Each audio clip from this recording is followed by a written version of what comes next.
racism and hate against Asians.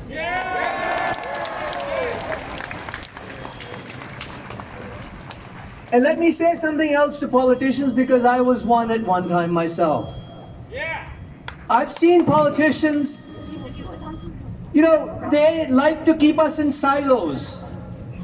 I've seen politicians go to the Chinese community, go to the Indian community, go to the Vietnamese community or the Japanese community, wear their dresses, speak a few words of their languages, and talk about multiculturalism.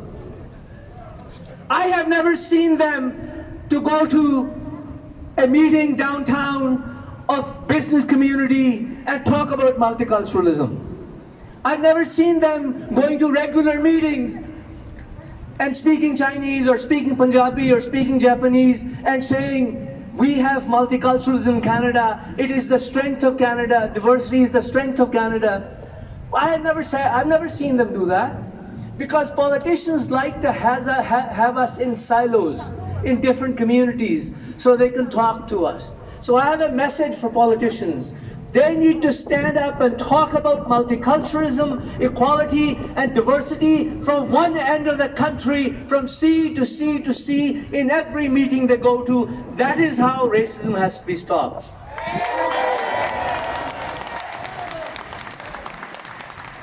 So stop being in silos, and this is a wonderful way to break those silos, and I'm glad that you're here. And I say to politicians one more thing.